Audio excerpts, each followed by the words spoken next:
We're all familiar with the game Jenga. That's sort of what we're playing as we record this episode of InGoal Radio, the podcast of the Hockey Shop, source for sports Langley, thehockeyshop.com, making this presentation possible. Darren Lard, along with the co-founders of InGoal, Kevin Woodley and David Hutchison. We're scattered all over. We're kind of flying by the seat of our pants today, and it looks like everything is according to plan right now. People can hear us, correct? Hutch, you're the technical genius. So far sounds awesome. Love to be hanging out with you. Woody, are you plugged in? Coast to coast. Wait. Hold on here. You flying by the seat of our... We were supposed to wear pants? Well, you can get away with shorts. It's chest up in the view here. Thankfully, everybody. Yeah. We are coast to coast. I'm in Prince Edward Island, looking out over the Northumberland Strait as we record this. The internet in rural PEI is not exactly technologically advanced, so I apologize if anything goes squirrely. And Woody is getting ready to go to Hawaii, so we'll be separated by like 42 hours in a 24-hour Earth, and Hutch is somewhere right in the middle. Now, speaking of squirrely, Darren's got a cattle prod for the squirrels to run the internet in a wheel. We're making it happen, and we're looking forward to the conclusion of the Stanley Cup Final. But before we do that, we acknowledge Game 7 is in advance of this podcast. So we are looking at Game 7 in the foreground, and we're looking at this in a sense of it's going to be released and people will know the result. But we don't know yet. So I thought it was sort of. Like, it's going to be, we don't know the result, but then a lot of people listen. Do know the results. A day after the result. So we would like to congratulate Sergei Bobrovsky on winning the Stanley Cup in 2024. Now, Hutch can leave that in, or he can put in, congratulations to Stuart Skinner and the Edmonton Oilers with Calvin Pickard on winning the Stanley Cup in 2024. We're covered. There, we've congratulated both sides. And they're both staying in because we're releasing this before the game actually happens, I think, guys. And so if you listen to it after, it will sort of still make sense. And I think we've left out one major... There's an omission there, Darren. Yeah, like a certain Hall of Fame goaltender who doesn't do podcasts but has done ours twice. We have to extend that to Roberto Luongo as well. I was kind of hesitant to mention him just for the fear of the announcer jinx. Oh, see, we've just screwed this all up for everyone. But I guess if we do it for everyone on both sides, it's not, right? Like, should be. So we're covered.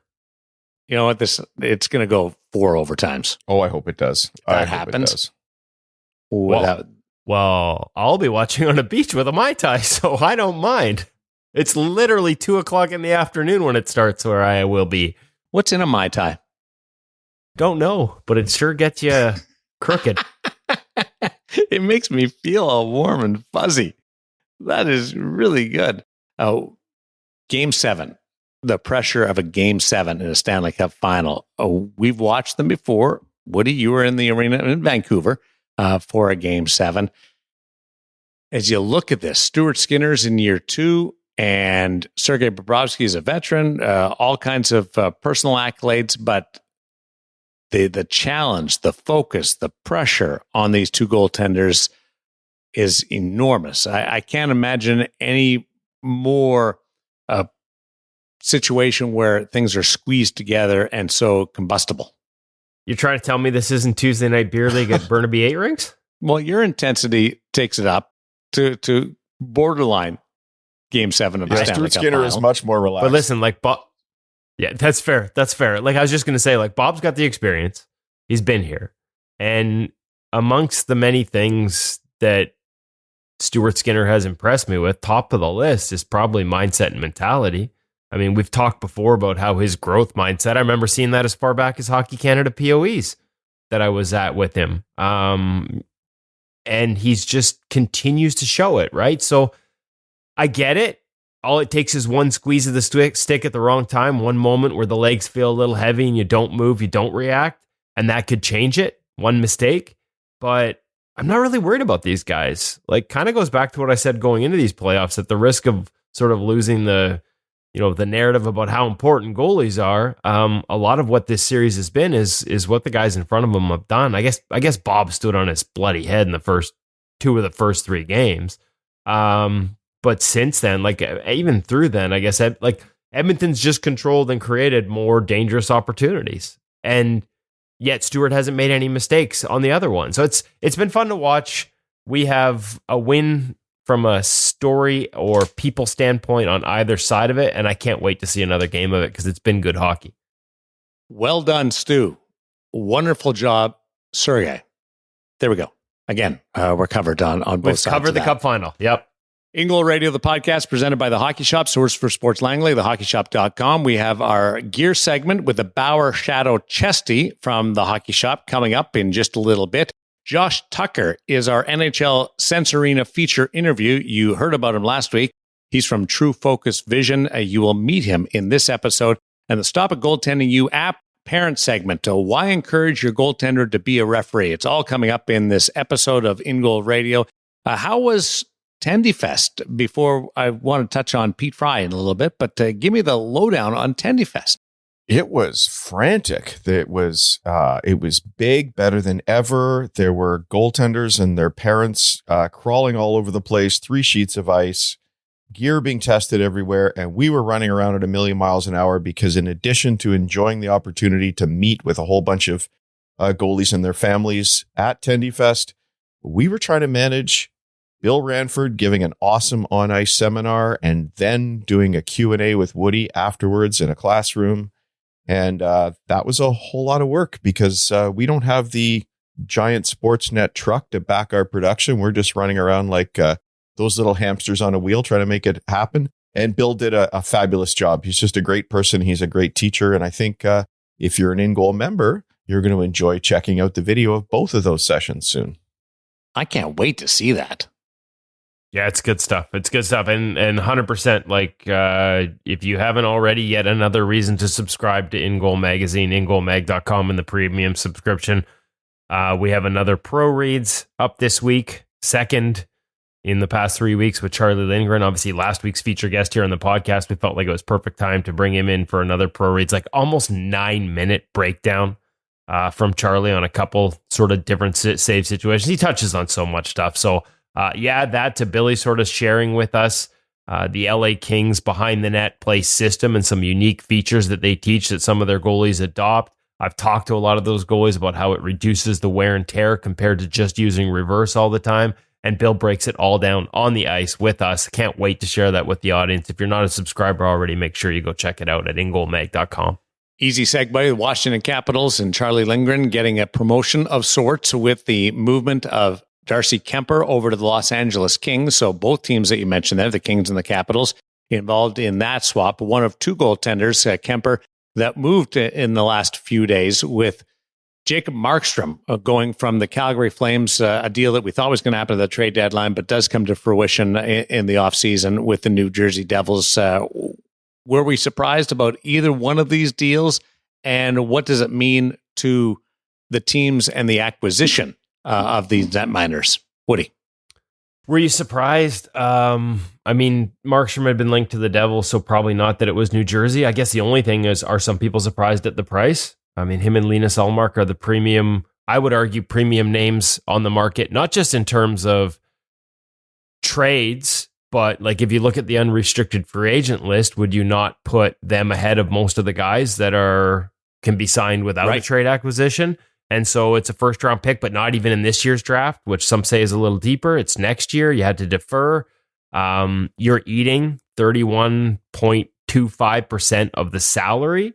So usually there's a sweetener attached to eating salary. Is the sweetener the fact it's a first round pick? At the end of the day, New Jersey gets 2 years of Markstrom for $4.25. That's the 21st or 22nd highest salary cap hit amongst goalies signed for the upcoming season. Like, that's a bargain, especially as goalie salaries potentially are about to get pushed through the roof. Like Ilya Sorokin's extension for $8.5 million, and he wasn't the starter for the New York Islanders in the playoffs. What's Shesterkin going to get with the Rangers? You know, so getting Markstrom at 4.25 is wow. And for 2 years, you don't have to commit term in a position that's incredibly volatile. I just mentioned Sorokin's situation. Still believe in him as an elite number one goaltender, but this is the volatility of the position, and you're not committing yourself long term to it. And you're getting a guy who, for 2/3 of this season should have been a Vezina Trophy candidate, was lapping the field. He was so good in Calgary up until they dealt away all his friends and defensemen at the deadline. I guess I'm a little surprised that the acquisition price didn't maybe include another piece, but this is the way it is with goalies and has been for a long time. Like, we all see them as incredibly important, yet when it comes time to trade one, the return is usually, at least in my mind, underwhelming. And you made the really good point earlier when we were chatting about this, Woody, that Jacob Markstrom controlled where he went to, and who knows how many teams he opened that up to. The market was limited for him in many ways. And maybe that handcuffs Craig Conroy, but at least if you take them at face value, both Markstrom and Conroy saying that it wasn't as limited as just one team, like he never handcuffed them to just one team. So still, it's not like they were dealing with 32, but I guess you get a first round pick. At the end of the day, you could also criticize the Devils in some ways, because this deal could have been done at the deadline, and whether that's enough to get you into the playoffs or not is almost beside the point. It would have been enough for Jacob to get comfortable with the teammates he's going to have next season. And I know the coaching has changed, so the system will change. But we also know that goaltenders getting comfortable in the environment isn't necessarily so much about learning systems as it is the individual tendencies of the guys in front of you. And so giving Jacob a 2-month head start by pulling the trigger on this deal midway through this season instead of in the offseason, I think, you could argue that was a miss on their end as well. Even if by some accounts it wasn't their fault. They were ready to go on that deal, and someone on the Calgary end pulled it at the last minute. So at the end of the day, I think it's a great fit. A lot of Markstrom's strengths fit the weaknesses of the Devils defensively. The things they give up in terms of the high danger chances are things that he has typically defended very, very well. Slot line plays, low slot line plays below the hash mark, breakaways, one of the third worst teams in the National Hockey League in terms of how many one-on-one chances they give up. Markstrom numbers all off the charts in all of those categories. So it's a good fit and a fresh start for Jacob. And for the Devils, him and Jake Allen, after years and years of talking about goaltending in New Jersey, you could make an argument that's one of the better tandems around the league. And last but not least, it buys you some time for Akira Schmid and Nico Dawes to continue to mature in the American League. And I think both of those guys are going to end up being NHL goalies. I love a lot about both those goalies. They were just asked to do too much too soon. Picking up on a guy that has taken his time, a soft launch of the career of Dustin Wolf over the last couple of years. So is that presented as his now time in Calgary? I would think so, although, what kind of team is he going to be playing behind? That's a tough go. Interestingly enough, they actually got better defensively as the year went on. So Markstrom was asked to stop bullets in his teeth as they sort of figured out a new system and new things. And then they traded away a bunch of players, and at least the underlying metrics, there were some blow up nights for sure. You trade away your top pairing, especially a guy like Tanev and Hanifin, you're gonna give up more chances. But there was better structure as the year went on and guys buying into a new system. And so, you hope that continues for Dustin Wolf, because there's going to be growing pains. You can't just throw him in there and expect him to, do what Markstrom did, which, like I said, for 2/3 of a season was the best goaltending performance in the entire league last year. You can't just say, hey, here you go, do what he did.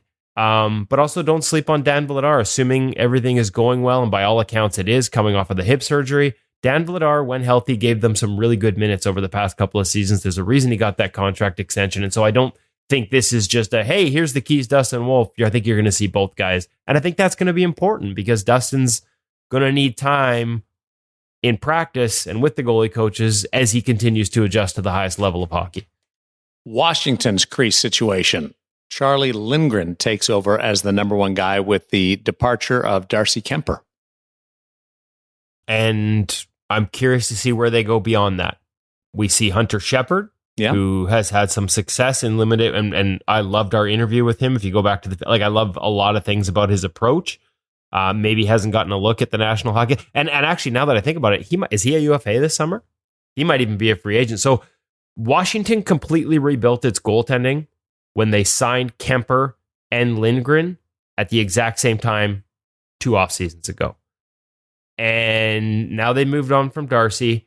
It's going to be Charlie's crease, but they have to make a similarly smart decision when it comes to what the depth chart looks like behind him. Is it Hunter Shepard? Is he your 2?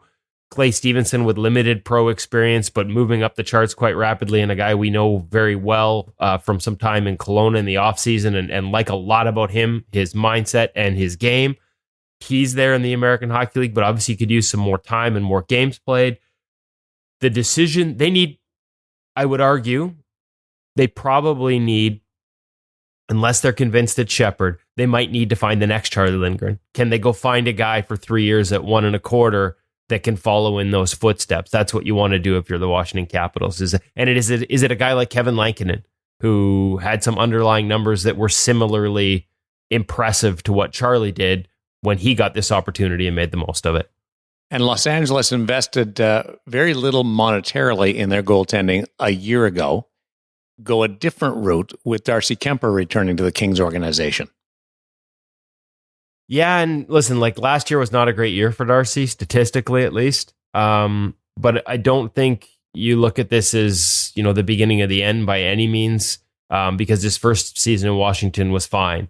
And he was, cup winner up until that Stanley Cup win. Like, his numbers were consistently above expected. And he's going to go to an environment with, if they maintain the defensive identity that they've had to this point, and they kept the head coach, your floor, your base level, your expected save percentage is typically higher than anywhere else in the league. They've been one of the best defensive teams in the league. So every goalie probably wants to play behind that team. And for Darcy, the other part too is he's returning to a conference he's more familiar with. I do wonder a little bit like how much going from the West to the East after spending your whole time in the West, as much as you know everybody, like these are teams he knows more intimately and has faced. And so the tendencies and trends should be a little more familiar to him. And I think the biggest thing about this season is there were just so many injuries for him. I think that you're counting on that being the reason this season was so far down statistically from his norms. Off-season to make the transition, he's going to an organization that he's already been a part of, so that should help that switch over to the Los Angeles Kings a little bit more, and then the motivation to be healthy and to be ready to go. And when it comes to the mind, there's no better person to help you out with that than Pete Fry. Hutch. Pete Fry, good friend of InGoal, as you know. All kinds of articles over at the site if you want to learn more about mindset. And Pete, again, is doing a series of summer seminars, Toronto, Ottawa, Calgary, Vancouver, and, which I think is probably of most importance to people listening to this show, a virtual seminar. We will be on hand in Vancouver. We will be broadcasting it over the internet. If you would like to check out Pete's seminars, you get $25 off as an InGoal member of the virtual seminar. So great incentive to become an InGoal member. And if you attend one of Pete's seminars in person, he's going to give you an InGoal membership, because Pete said he thought it's important that all his students have a membership to InGoal because it's such a great place to learn. Look, guys, I think we've said it many times before. I think we're the best deal in goaltending. You could pay hundreds of dollars for a new stick a couple of times a year, or you could spend only $50 to sit down with NHL goalies and coaches all year long to learn. So I think it's a steal. But there's so many great ways of getting it now because so many people believe in it. Kevin will tell you again a little bit later how every Stop It Goaltending You app subscription comes with access to InGoal's content as well. Our friends at GDI USA are giving it to many of their campers this year. And this week, I just had a great conversation. I want to welcome Travis Hoy into the fold. He's a BCHL goalie coach, and he is giving all his summer camp students an InGoal membership because he wants them to be able to learn from us all year long. So imagine getting to train in the beautiful Okanagan region of British Columbia with a young, innovative coach, and then he throws in a year of InGoal for your learning as well. So nice bonus for going to his camps. I would suggest you check out travishoygoaltending.com. Is your goalie school giving you InGoal? Because if they're not, maybe you should ask. There's one other coming up this week that we'll be finding out. But I was asked to keep it a surprise because he wants to let his students know first later on this week. And if not, check with your coach. We'll see. I was probably about to blurt that out, yep. so good thing you could see that Hutch is like looking. He's like, Woodley's going to do something Woody stupid likes again. to talk. He's got breaking news. I haven't mentioned all of them, but those are several of the coaches that are sharing InGoal. So we'd love it, and we want to thank all of them for their support as well. Can't wait for the virtual seminar with Pete Fry. If we were a piece of merchandise on the shelf of the hockey shop, Source for Sports Langley, InGoal, a membership there would be flying off the shelf. That may happen before the end of the year. We're working on that. Really? Yeah. Had some. See, I almost blew that too. Well, the hamsters. I thought you were. I thought you were going to say that if we were on the shelf at Hockey Shop, we'd be like the expired meat section in your local grocery. Bunch of old stinky guys. the used equipment. What's going on over at the InGoal and the relationship with the Hockey Shop, Source for Sports Langley, thehockeyshop.com? Well, let's set up our gear segment for the week, but first remind you, going back to last week's gear segment, the G7 Pro from Warrior exclusive colorways. And there are a lot of other exclusives that you get when you shop at the Hockey Shop, Source for Sports, and hockeyshop.com. It's more than just Cam's pretty face. It's more than just the expertise of the staff that he's put together. It's more than just what seems to be an unlimited supply of equipment as we look around the room every time we film there, and we're just surrounded by walls and walls of gear. It's all that plus taking that expertise and the relationships and leverage he's built with the major manufacturers to give you offers on exclusive content, like the colorways for Warrior, like some specific specs on different brands and different models of chest protectors with extra protection or pants with extra flaps, colorways, things you can't get elsewhere. So make sure you check them out at thehockeyshop.com. Look for those Hockey Shop exclusives. There's a bunch of them. Best prices, best people, best expertise, best way to get your goalie gear. And in the case of this week, best person to talk to about the new Bauer Shadow Chesty, which I hadn't seen before. Cam really dug us into some of the details on what's new, what's improved, and how it blends in with some of their other lines in this week's InGoal Radio gear segment at the Hockey Shop.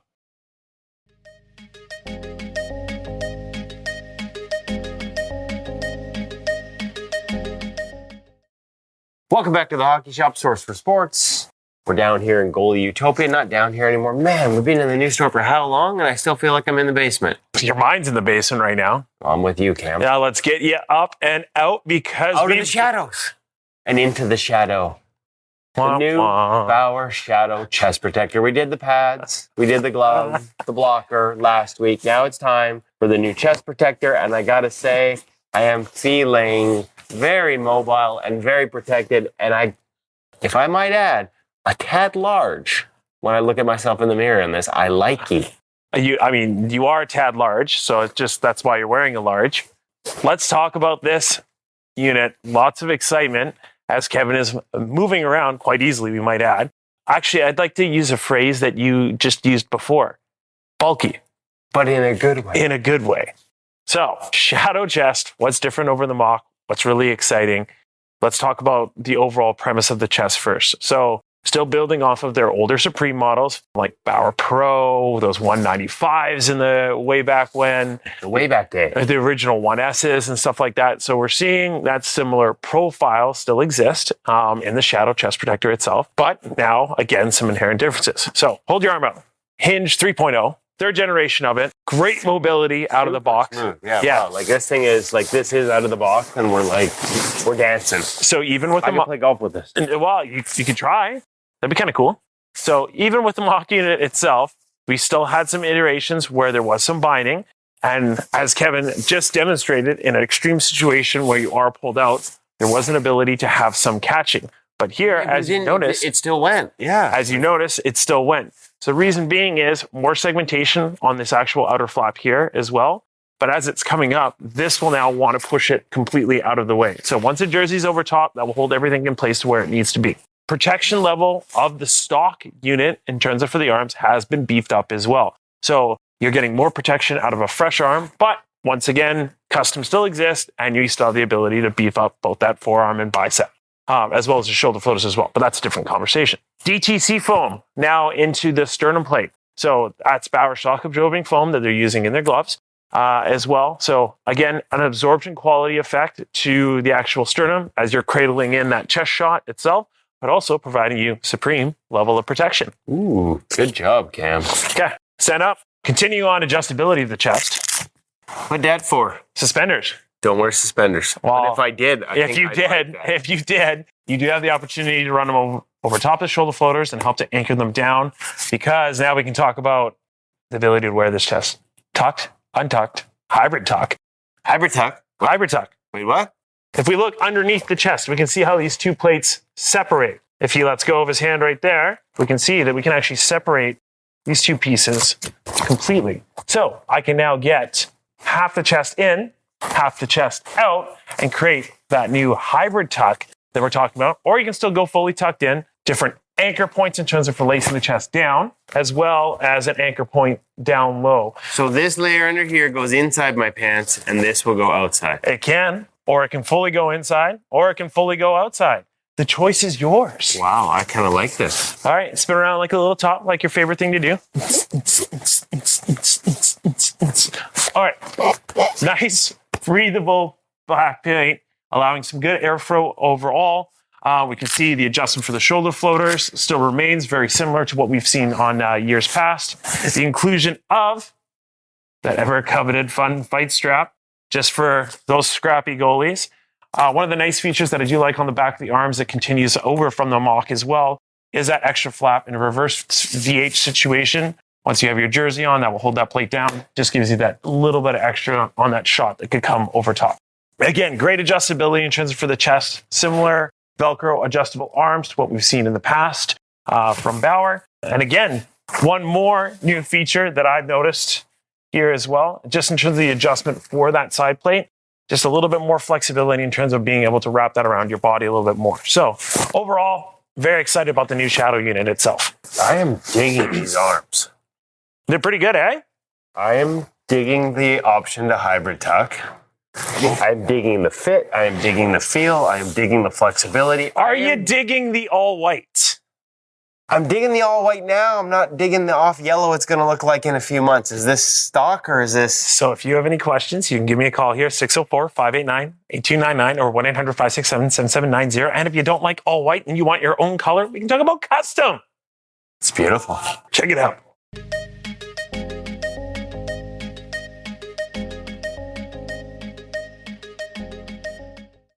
All right, take me back. The first time that you saw the Bauer Shadow Chesty, what was your impression? Well, I think people need to go watch the segment on YouTube and Instagram because they will see, and I don't know that we actually mentioned it, but it jumps out right away because one of the ones that I'm wearing is white. And I was like, what? This is quite unique. It doesn't mean they're all white. Doesn't mean it's your only option because obviously white gear can discolor a little bit. But in addition to all the features that Cam talked about, the way it presents, the way it moved, actually, it wasn't about watching it, Darren. It was about putting it on. I was really impressed. So I love the sort of multiple layers. You can tuck one layer and sort of have the belly, like so you can have that layer of the belly over top of the pants and the other layer tucked in. I liked that. There's lots to love, and Cam did a good job of explaining it. But the white was what jumped out. So make sure you go watch it, folks, because Hutch did a nice job this week. We shot B-roll, sort of showing off some of those different features that Cam talks about. You can see it. You see it on YouTube. No pressure, Hutch. No pressure because we haven't edited that video yet. I've been feverishly working away on the video from TendyFest and wanted to make sure that was ready to go. So I'm a little nervous, and I'm always nervous when we shoot a chest protector video, Woody, because you get the microphones attached to the chesty and things are rustling around. And so I will apologize in advance if the audio quality is not so good, but much like we congratulated both goaltenders in the Stanley Cup Final, I will also take credit if the audio is fantastic this week. So all we know is it's a challenge, but it's a sweet chest protector. I love the look of the white shadow. Takes me back to some of the original chesties, that first brown chesty I wore as a university student. They used to always be white. Yeah, that's just what it was. So now what is new is old, or old is new. Do you guys have a preference? Do you like colored chest protectors, or does it matter? Oh, I love the ones that have custom colors now. Like, I'm all about how can we get flashy. And I think the black ones were progress just because the gear never dried out in my garage. But if you've got access to a good place to dry your gear, I think the white one looks really sharp. Yeah, that's fair. I do wonder what it like. We have seen gear get discolored over time, but it does depend on how you take care of it, right? So, and I feel like chest protectors are one of those things that you tend to wear for a long time too, right? Especially when you find Fair. like I feel like wearing this is one that a lot of people are really going to love. So you're going to be like, yeah, this one's a keeper, and I'm going to have it for a long time. So maybe avoid the yellow stains, right? It's like my teeth after drinking coffee. I'm not sure you want to see that very often. Mine will look brand new because I don't sweat enough. It'll be great. 3 years in, just like new. We've got the NHL censoring a feature interview. Josh Tucker making his way into the studio in just a little bit. But first, the Stop It Goaltending You app parent segment. And this is really interesting. Why encourage your goaltender to be a referee or an official? And I can think of a couple of real benefits right off the bat. But walk us through this, Hutch. Well, I think just before I do that, Woody should probably tell us all the great reasons that you should become a Stop It Goaltending You app member, which includes getting a free InGoal membership. Well, I think one of them, I'm going to guess, Hutch, probably ties into this because my guess is one of your reasons for being a referee is there's probably a certain mindset that might transfer very nicely to being a goaltender. And when I look at all the almost like it feels immeasurable features that come with the Stop It Goaltending You app, one of the nice things is the way they organize them in a way where you can just sort of check them off on a day-to-day basis. You don't have to dive in. You could dive in for hours, but you can just go through each day, spend a couple of minutes, 30 minutes a week max, and you become unstoppable thanks to the world's most comprehensive app for goaltending. And when I look at their goalie power pep talks this week, one of them talks about confidence.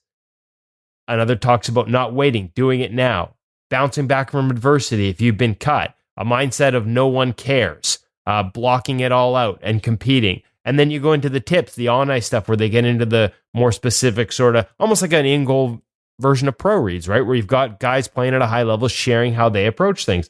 They've got call and win this week, learning how high-level goalies break down and read and prepare and play a 2-on-1 opportunity. Now, call and win, for those unfamiliar, was with Youngstown Phantoms of the USHL this year, and he'll be at St. Lawrence University next year. So just another example where they get on the ice with a high-level goalie, and he explains to you how he sees things just by listening to that. Whether you decide to play it the exact same way as him or not, you're hearing different ideas, different approaches, and you'll get better as a goaltender by absorbing them all. So whether it's the quick tips, the goalie 101, or the goalie power pep talks, there's something for you at the Stop It Goaltending You app. And of course, you get, as Hutch mentioned earlier, a free subscription to InGoal magazine if you sign up for the Stop It Goalie You app. Combine the best of both worlds when it comes to goaltending development and have it all in front of you on your phone to get better by the time the puck drops on next season. It is an absolutely beautiful resource for goaltenders, and you can spend hours going through all the different sections of Stop It Goaltending You, the app. Now, goaltending and officials, there's probably no more individual on the ice highlighted more thoroughly and specifically than those two positions or those two roles. Well, there you go. And that's the end of the parent segment, everybody. Really? No, but that's you make a really good point. Goaltending and referee, great partnership, just like InGoal and Stop It You, the app. I was thinking about this because Woody came back from the U.S. Hockey National Goaltending Symposium and mentioned the trouble they're having finding goaltenders. And it's not just in the United States, but that's what brought it top of mind for me, guys. And we hear the very same thing in a lot of associations about referees. People often say that being a goalie parent is as hard a role as any in sports. Well, gentlemen, let me tell you, it's not a picnic being a referee parent either, because you have two teams all over your kid. But this week, I still want to encourage all goalies to try being a referee. And I've got 5 reasons, and as often, one little bonus, and I'll share them. And then maybe you guys let me know what you think. The first one, number 5, it comes in at is, I don't know, it feels a little bad saying this one, but you can make a few bucks being a referee. And it's not the reason alone you should do it, but especially as you're trying to move up to elite levels in sport, guys, it's pretty tough to find a job, make some pocket money that fits your quirky schedule of training. And referees are always needed, and they're generally paid pretty well. And At age 12, it's hard to find a job that can make you a few bucks, but you can as a referee. So that's kind of cool. And it builds some great skills that employers will love down the road as much as any job that a kid could have. So that's number 5. Number 4, you can get some calls for your team in a game if you are a referee. I'm not suggesting that referees will help out a fellow referee and just bend the rules for them. Although a few years ago, my son's goalie coach, and I have to say that is not the Vancouver Giants goalie coach, swore to me that his team got far more calls since he joined the team. But I mean, you can literally have a conversation with a referee that will help your team. And it happens more often than you would imagine. It's happened multiple times for Matthew, where he's called a referee over, where a mistake has been made, and they listen to him largely because he's right and because they know that he's an official and they respect his opinion. Just give you one small example. The rules in minor hockey were changed around here so that slew footing was no longer a 2-minute minor, but a 2-minute minor was awarded for slew footing that gave Matthew's team a power play, but he called the official over and he said, hey, you got a good call there, but just so you know, the rule is now that you have to make that a double minor. If you call that slew footing, you don't have a choice. Call was changed, 2 minutes was added. His team got an extended power play, and that certainly made Matty a bit of a hero with his coach that time. And that sort of thing happens frequently. So knowing the rules, understanding the rules, and having a great relationship with the other officials definitely helps you. One I know you're really familiar with, Darren, as being important is that skating and edge work, right? If you want to be a good goalie skater, I can assure you that all the miles that you log in player skates to help you become a better skater as a referee will benefit your goaltending. I don't know if everybody knows this, but at least over here, player skates are mandatory as a referee. You can't go out there in goalie skates. I'm not quite sure why. I think if you can keep up, you can keep up, but that's the rule here. I think it helps your skating. And it's a big skill in how referees are evaluated as well. And I'm also not sure if you realize that skating as a referee is a little bit different than as a player. They actually discourage all the starting and stopping that players have to do. And they encourage a lot more edge work, a lot more looping around and so on as a referee. And I think that all really helps you as a goaltender. So we often say that you should play out as a goalie if you can. That's not often easy to do. But in terms of getting the skating skills at least and a few other things, a referee can sort of supplement your goaltending in that respect. Another one that was interesting to me, guys, was understanding the game actually helps your mindset. It's kind of related to what's going to be my number 1 reason when we get to it in a second. But when you understand how tough an official's job is, you actually probably don't get as upset at them, and it becomes one less of a distraction for you. It's something that Matthew mentioned to me this season. He said, I used to get angry all the time when the ref made a bad call or he didn't make a call, but I know how hard it is for them, so I just don't get upset. It's really become a non-factor. And that's just one less thing for you to get stressed about during a game, and I think that makes you a better goaltender. Similarly, if your teammates and coaches are losing their minds over a call, you might find yourself saying, look, guys, I know it's frustrating, but you actually got the call right. So let's move on. And that can be helpful as well. So staying calm in those moments because you understand the game, you understand the officials. It's also going to get you more respect with the officials so that when the time comes and you need to have a conversation with them, and this is a tip for all players and coaches, they're probably going to listen to you a little bit more.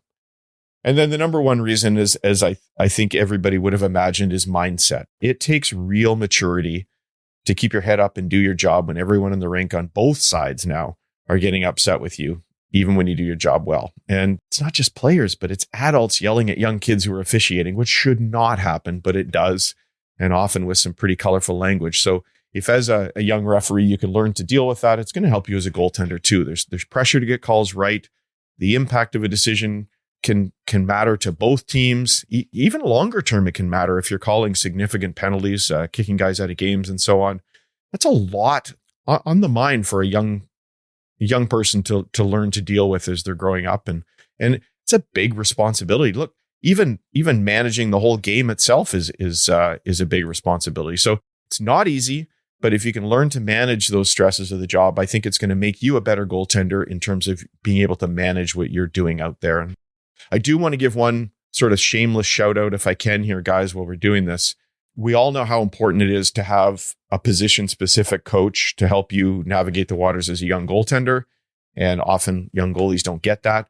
I'd say the same thing goes for officials. Dealing with all those things, adults yelling at you and so on, is not easy as a youngster. And having somebody to guide you through that is so important. There's a lot of mentors out there who deal with young officials. I want to thank all of them. In our case, Cody Gessner is a local referee who has been a mentor to Matthew since he was 12 years old and continues right up to his time playing in the CHL. They still talk frequently. Without these guys, we would not have the same guidance for our young officials and it would not be the same experience. So thank you to all the mentors. And I promised a bonus. I think having your son or daughter become a referee is good for goalie parents as well. I'll admit that I was a guy who yelled at referees as a hockey parent, boys. We're not talking bat poop crazy hockey parent, but I definitely got into it from time to time and I'm not proud of it. But I'll tell you that as soon as you imagine it's your son or daughter in those skates and the stripes out there, it's a real eye opener. And having some good conversations with your kid about the position of being an official and their experience out there helps you understand it even more. So I think it's going to help you become a better person and enjoy the game and enjoy your time at the rink more, without a doubt, just as much as it's going to help your son or daughter become a better goaltender. So encourage your kid to give it a try, become an official and see what it's like. So I got a question, and this is just my nitpicky little goalie equipment brain working overtime. You're not allowed to wear goalie skates as a referee. Mm-hmm.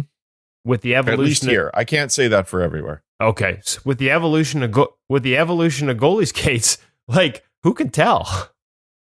Yeah. I mean, you can a little bit, but you're right. And so, what's the point? Yeah, I mean, I guess certain ones you could, like a true one piece or a true. Wait. By the way, that's a nice tease for next week's gear segment with the new true skate being released and us doing an overview with the hockey shop of that. But a lot of them, like I look at my Bauer skates with, the no cowling or my CCM skates with a no cowling, and I'm not sure most people could tell.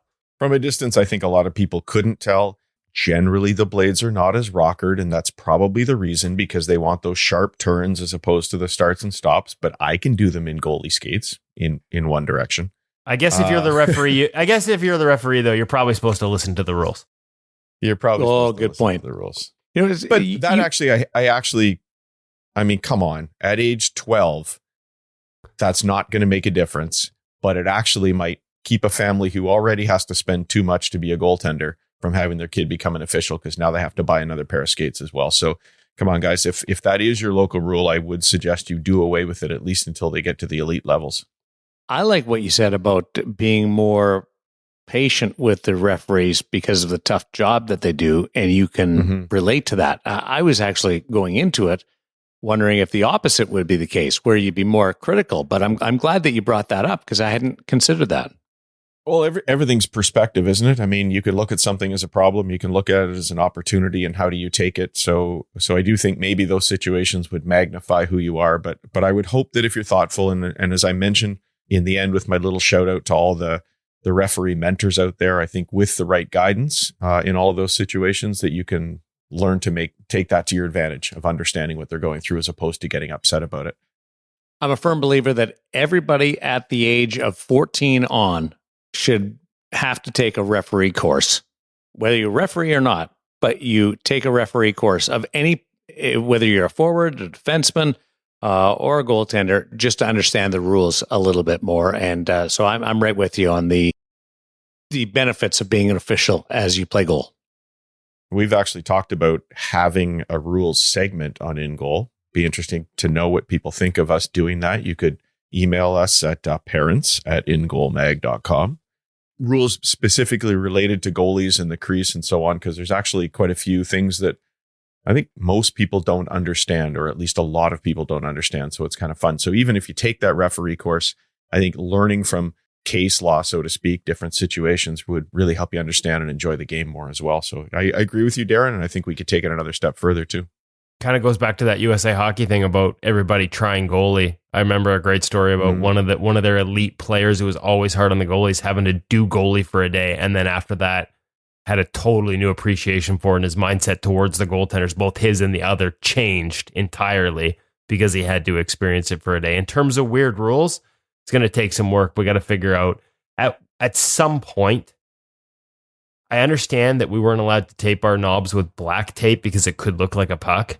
And that's the reason the no colored tape on the knob rule exists. But how are we confusing red or yellow or green or purple or whatever for a black puck. Like, why can't we have colored tape? Just make it no black tape. There's a rule that we need to change. It really doesn't mean much. If I had $100 for the number of times I found an NHL goaltender who actually didn't know the rule, I would probably have a couple $1,000s by now. Like, it actually happens. I've explained it to a few guys. I had one guy tell me I was full of it and then call the equipment manager over as I watched him tape his stick with colored tape. And the equipment manager's like, no, man, they can't do that. So I'm not going to name names, but yeah, it does happen, and I'm surprised at it. But that's a great point by you. I remember back in the 70s, a lot of goalies would literally put a full roll of black tape on the knob, and I don't mean the Braden Holtby 1,000 wraps, but I mean literally put the roll over the top of the stick and then tape it into it with black tape. And it was absurd. I think the idea they said was to make it easier to pick the stick up easier, but you can see where that confusion would have happened in the past. But yeah, I agree with you, Woody. Let's get rid of it. It's kind of cool though, just to have that knob that's all one color and then that little wrap of white. And people say, "Are you just a crazy goalie here?" No, it's actually because of the rules. There you go. Yeah, a statement. A problem it's a into statement. An opportunity. I like it because it's sticking it to the man in a way. But we want people to be officials too, so we don't need them to be sticking it to the man. I'm contradicting myself all over the place. So let's slide over to the NHL Sense Arena feature interview. The parent segment is connected great to the NHL Sense Arena feature interview because Josh Tucker was part of the parent segment last week with True Focus Vision. Josh Tucker talked about how it's great to have your goaltender have their eyes checked. And now we're going to meet him this week, brought to you by NHL Sense Arena. Gentlemen, have you ever dreamt of having your own rink at your house? Not just a backyard rink, but one that you can use all year long because you're obsessed with goaltending. I mean, I'd like that. I'd like to have my own Zamboni I can drive around in the basement as well. But maybe you wish you could invite a bunch of your buddies over who happen to play in the NHL to shoot on you anytime you want, even if their team's on a road trip. Now imagine adding to that a coach who can give you training plans to follow, diagnostic tools to let you know how you're developing as a goalie, even tools that give you instant feedback on how your position is filling the space in the net. Oh, and you should probably add in your own off-ice trainer to give you eye-hand drills and neurocognitive training. Well, you can actually do that now. It's not a dream. In the VR world, at least, it's not. Go grab the MetaQuest headset, head over to the MetaQuest store, get a monthly, annual, even a game pass to just give it a go. And NHL Sense Arena will give you all of that in the virtual world and so much more. It's NHL Sense Arena. Really, guys, it's the number one tool for training as a goaltender away from the rink. We love it. NHL goalies love it. And you will too. SenseArena.com. Learn more today. I thought you were going to buy me a rink and do all that stuff for me, but that's way more convenient to put on the headset. It's a little more convenient. And then you can take your rink and you can put it in your bag and go to Hawaii with it today. Like Woody. Are you suggesting that I take Sense Arena to Hawaii for some photo opportunities and we run a summer contest that we've talked about for 3 years and never done? Maybe sounds like we should. I'd like you to be actually surfing wearing the headset making saves. I think you've never surfed before or seen my relative level of surfing because that would be tough. I would inevitably soak the headset and I'm not sure it's waterproof. That said, there's pretty much nowhere you can't take it. We heard Devin Cooley on, remember our interview with him? He was talking about he's going sailing with his dad and that he wants to bring it. I think they're going to the Mediterranean. His dad's a big sailor. And so his intention is to get us some images of him using Sense Arena in the Mediterranean on a sailboat. That would be very cool.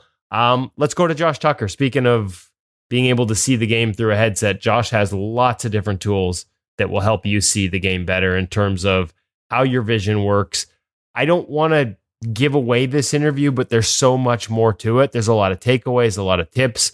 Going back to the parent segment last week, what is the first thing we should do when it comes to improving our young goalies' vision? We get into that again. And just, for those who are unfamiliar, Josh has run True Focus Vision in Minnesota for 18 years now. He's worked with more than 30 NHL goalies and 12 NHL teams during that time. He's written for us. There's a great Jeremy Swayman ball drop drill that he produced for us after we saw Swayman doing this exercise to get his eye-hands coordination going before a game recently. We've got more of that stuff coming with Jake Ottinger, who happens to be one of his clients as well. I remember walking into the Dallas Stars locker room this season and seeing that True Focus Vision symbol, which is like an eyeball with flexing biceps out either side. I'm like, I recognize that logo. And Jake Ottinger opened up the bag and showed me all the goodies that he's using. I go back to the Braden Holtby line. Like, as a goalie, the most important muscle I have is the muscles that control my eyes. So why wouldn't I exercise and warm them up and train them the same way I would my hands or my legs? And so Josh is a guy that does that like nobody else. And we wanted to give a chance for everybody to get to know him, the work he does, and along the way, share some tips and advice for goalies, goalie parents, and yes, even goalie coaches.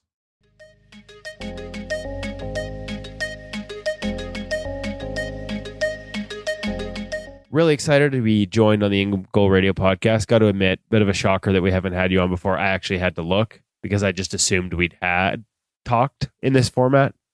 Josh Tucker, visual performance specialist. We're here at True Focus Vision in Minnesota. One of the benefits of me coming to the USA Hockey National Goaltending Symposium was getting to connect with you because it's in your hometown. You were there at the expo. We connected. Now meeting a few days later. I feel like you and I have talked so much over the years that I struggle to know where to start sometimes. So let's start. I've introduced you in articles in the past. I'm looking around your office. I'm looking at all the goalies you work. You don't like to brag. You don't like to talk about the names. But folks, this is like a who's who of NHL guys that I'm looking at. What does Josh Tucker, vision specialist, do for athletes and beyond? Let's start there with what the job is and what True Focus Vision does. I'm throwing the biggest picture at you right out of the gate. Yes. So easiest way to grasp this is to first understand the visual system can be trained and improved. And the discipline was created initially to help kids with reading issues. And I'd love to revisit that when you feel the time is right. In those early days, kids were improving at reading, and they also, mom and dad were coming in like, hey, Johnny's finally able to catch a fly ball, hit a ball. And so they said, hey, there's athletic benefits to this too. So we work with both. And on the sports side, my background, I'm a former goalie myself. I coached between private lessons and coaching high school hockey here in Minnesota for a collective 20 years. So the position's been a big part of my life. And so we work with lots of different athletes, but with goalies, it's kind of our sweet spot. And so what we do for them is, I'd say, it's a combination. The eye-hand training is a big part of it. And that's it makes the best posts. It's the coolest looking stuff. I calculated it's less than 10% of my annual hours of how we help people. The main thing we do is we test and quantify a number of dynamic visual skills. So we're not the ones that look at whether or not you need glasses, but how the eyes work as a team, how they move, things like that. And then our program systematically brings them all to an elite level. And one of the cool things is it's more akin to muscle memory than it is strength or muscle growth. So once you invest the time into going through the full program, with pretty minimal maintenance, it should benefit you for the rest of your career. I mean, eventually time is undefeated. You get older, things get harder. Raise his hand. Yeah.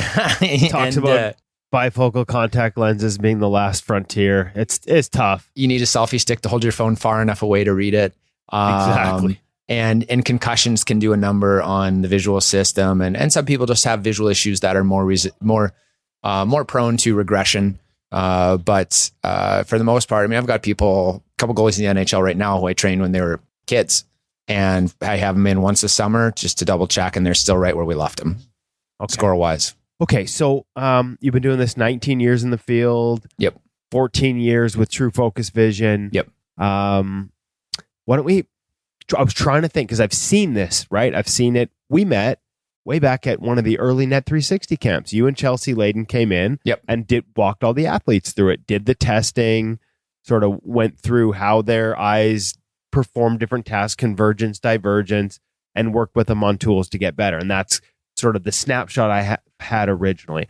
Maybe we can share that snapshot with everyone else. And we'll get to the reading stuff too, because at the end of the day, this is about more than just athletes. Yeah. Josh has shared some examples and things with me of just how this can change lives of kids that struggle to read and just think they're not smart enough. And it turns out their eyes just don't work in a way that allows them to read like most of us assume is normal. Right. But I want to start with the athlete. So first thing you would do, I guess we'll spawn this into a parent segment. Yeah. What would be the first thing you tell a parent to do with their young goaltender? Get an eye exam now. Now, folks, you heard that now part, right? That was important. Now, Yeah, get an and eye so- exam. Now I want to distinguish, school screenings, they'll catch big outliers, team wellness checks. But I mean, I know optometrists who are hired to screen NFL teams. They get 60 seconds a guy. It's not enough time to look at everything, right? Where get an optometric eye exam. Insurance should cover it. It should take about 20 minutes. I have had so many people over my years of doing this. For one anecdote, I went to a high-end goalie camp where these are some of the best teenage goalies in the country. I surveyed of 40 of them. I said, not counting school screenings, not counting wellness checks, how many of you have actually been to an eye doctor to get your eyes checked? 16 out of 40 raised their hands. Less than half of the highest projected performers. So from the neck down, they've all logged thousands of hours training the rest of their body. They didn't even do the step one most basic thing. And then as the years go by, I run into these people, coaches, players that they come up to me. Just recently was another one. I was at a camp and this kid came in and he said, hey, I met you 2 years ago at so-and-so camp. And I remembered him. And he said, I went right to the eye doctor when I got back and I needed contacts. And I said, what do you think? How is it since you wear them? He goes, it's so much better. And just, it's so no matter where I speak or present, I like to start with that. So I appreciate you asking. And that's something, telling the world to go do that has no bearing on my business. It's just the right thing to do. It's just, find out. It would be a huge bummer that your career comes to an end and you find out after you could have just put something in your eye and been better, just instantly better. So that's step one. Okay, so go see an optometrist now. Okay, now that said, like beyond that too, like there are other examples that you give me, like where, and I think like there's probably parents listening. They're like, "Oh, my kid can see fine. He doesn't need glasses. He doesn't need to go see the eye doctor." Yeah. You've seen it over the years where the parent's shocked to find out a kid, whether it's the optometrist or some of the work you do, at how the eyes aren't working, or like a kid is having to compensate for a vision problem. And in their eyes, though, they don't know there's a problem because that's their normal. Yes. They just assume, maybe share an example, because I think there's parents that are like, my kid's fine. Yeah. And you just don't know because they don't say anything to you because they're assuming you're going through the same thing. That's their normal. That's what they've grown up with. Right. Yeah. So how children perceive the world through their own eyes, that's the only way they've ever seen it. They don't know, they don't have anything with which to compare it. So I say, let's say you just grew up in a house, you never left the house, and you had an old, tube television. And you're like, yeah, TV's great. And then finally you go to a friend's house and he's got 4K HD and you're like, what? I didn't know it could look like this. So when we've had, and we're not just talking minor things. I had a 10-year-old come in. I had a 10-year-old come in and within 90 seconds, I knew he was seeing double. And started asking him, do you ever see two of the same thing? He goes, oh, all the time. And his dad just hit his jaw at the ground. And he just didn't know. And when we have those moments in here, it's verbatim. It's the same words in the same order. The parents say, my child never complained about anything, so we didn't think anything was wrong, which I totally understand. But the thing is, kids won't complain or know that something's wrong because they don't know the alternative or how much better it could be. And so that's why I just say, now a standard eye exam is not going to check all the things that we delve into in our work, but it's really important. It's a starting point. And if you skip it and, you might go in and you're better than 20/20, great. But, if you need corrective lenses, get them, just do it. And it's just such a simple, quick thing. And again, going back to not just the player, but the parents, man, one weekend trip to a tournament is days and hours and this, and it's just, this is a quick visit and, just get the information. Okay. All right. So we've covered optometrists. Now, once they come see you, once they want to maybe take another step, they got their vision dialed in, they know what they need or don't need. Yeah. The next step in terms of sports vision or fine tuning. And I know, like, again, you can find things that need corrected just for everyday vision. And we talk about reading, but on the sports side, Sure. when we see at the light board, which you went over with me, I've seen you work on that with NHL guys. The first steps you're looking for, some of the different things you're looking for that eyes are doing or not doing as well as they could. And then next steps on training those things. Absolutely. Like. Yeah. So first is just kind of understanding what is 20/20, right? It's just at 20 feet. If you're not 20/20, it's comparing how we see something that's sitting still at a certain distance, right? And then corrective lenses should put us on an even playing field. But I've had a lot of people come in and say, "Oh, I have great vision. I'm 20/15." It's like, okay, but that's we know better than to solely assess athleticism by one metric like strength. I've seen plenty of guys who are really strong, but if I, stole their wallet, I know they wouldn't catch me. It's like, so you have to be fast. You have to be flexible. You have to have nutrition, right? There's all these other boxes, and vision's no different. There's this myriad of skills that when we look at goaltending, nothing sits still. There's multiple moving objects. There's things. And so, the first things that we would look at would be how the eyes work together as a team, turning inward and relaxing outward. So the terms for that would be convergence, which is inward, and divergence, which is outward. And so for the listeners, if you hold your thumb up 6 inches in front of your nose and look at it, your eyes will cross, right? I would say if there's a laser beam coming out of your pupil, each pupil, those should intersect those lasers at the object we're looking at.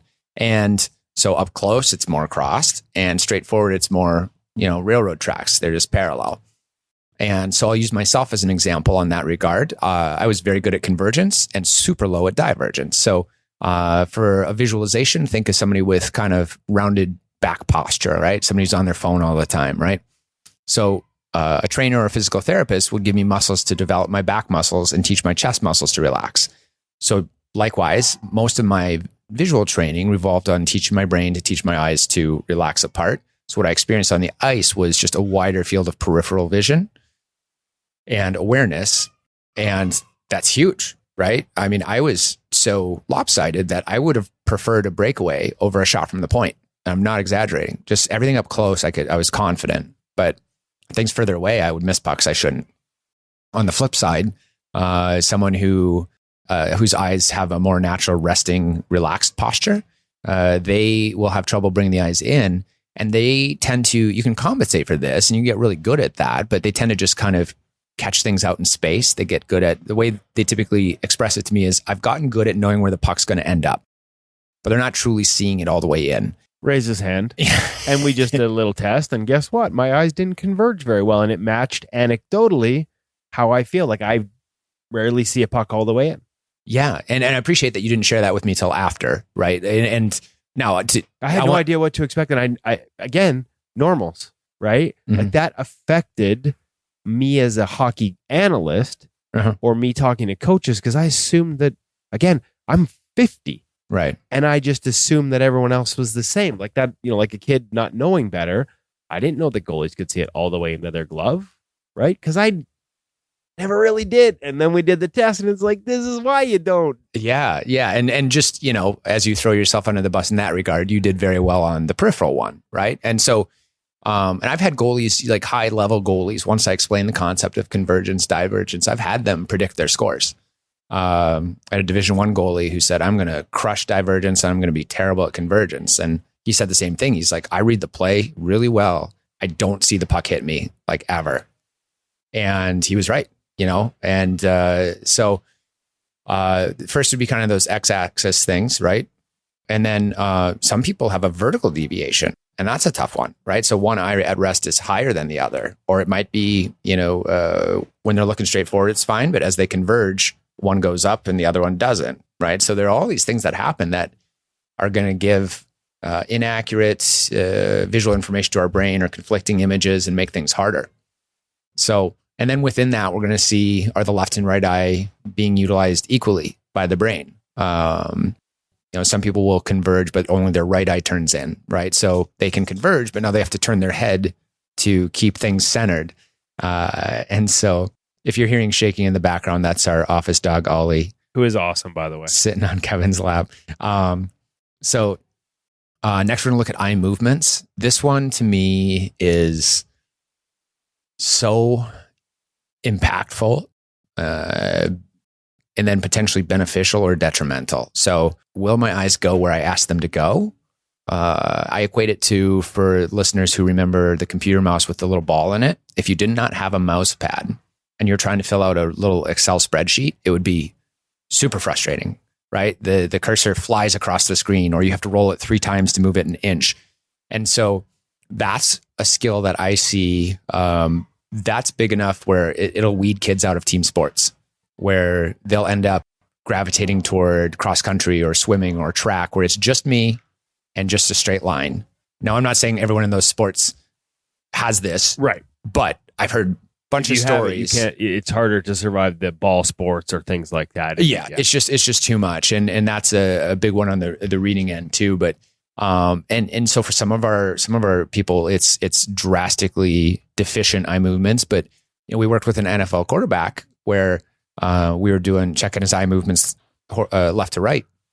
When his eyes moved from left to right, it was just like just beautiful, smooth, fluid. Every single time his eyes went from right to left, they would just hitch right in the middle, like they'd take a quick little pit stop. That's a big deal for him. When he's making his checks to his receivers, that fraction of a second matters a ton. So depending on the caliber of athlete with whom we're working, we're increasly critical, not in a negative way, but just we look for everything with these high-end guys because, at the end of the day, it's those little things. So in my years of doing this, people ask, what's normal? What's average? And I say there really isn't one because I see so many things. But some of the commonalities I've had, the eye movements are one of the big ones where once I hit Division 1 or higher, I almost never see eye movement issues. And if I do, they're minute, right? They're small. If I see something more significant, it's the person has most often had a recent concussion. And that's a whole nother thing we can get into is the concussions, right? But that tells me something, right? Where it's not, a scientific study, but it's almost 2 decades of experience and observation that I've seen high-end athletes compensate for low convergence. But the eye movements, I've not. I haven't had someone at that level with poor eye movements where these things matter. And again, that's not a glasses or no glasses thing. That's just, a different skill. Okay. So now the good news is we can train this. Yeah. We can think whether it's a young kid to help him read. Yep. Or see objects and not 2 of them. Uh-huh. Or athletes trying to improve eye movement, convergence, divergence, so that we can catch a puck and see our glove. And you told me some stories of athletes you work with that have that aha moment where they've done the training with you and the convergence has improved to the point where, oh my goodness, I can actually see it in my puck. I see the puck in my glove. Yeah. It's and I'll reshare what I told you is the favorite way I've had it expressed to me. A high school female goalie came in, and she was just like, "You guys wouldn't believe it. I saw the puck all the way from the stick, and I saw it go in my glove." And to a lot of people that are like, "Yeah, of course you did, right?" You're a goalie. But if you don't have these tools, right? And so we said, "That's awesome. That's awesome." And she said, "You know how coaches are always just on you, like watch the puck all the way into your glove." And she goes, "I just thought that was a metaphor." And I just love how she put it. But it's these things, and that's where with all my years of coaching, I know how frustrating it is where it's just like, why can't you do this to a player, right? Now, vision's not always the culprit, but in some cases, I've had, I could find a video of a young lady I worked with, a defenseman. I asked her what position she played. She said defense. I said, which side? Just honestly making conversation while I set up the gear. She said, they always put me on left D and I hate it. She pounded the table. I'm like, whoa, well, I've never heard someone hate their position this much. But I asked her why she's so fired up. She said, I can't explain it. When I have to make a play to my right, like D to D pass, I panic and I dump it in. But when I'm on the right, I'm fine.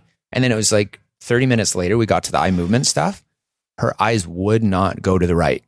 It was like Pac-Man. It would go around in a circle. And then once it got high right, it would jump to the middle and then down to the bottom and wait for the target to catch up to her. Just wouldn't do it. And so in that case, let's say she's a goalie.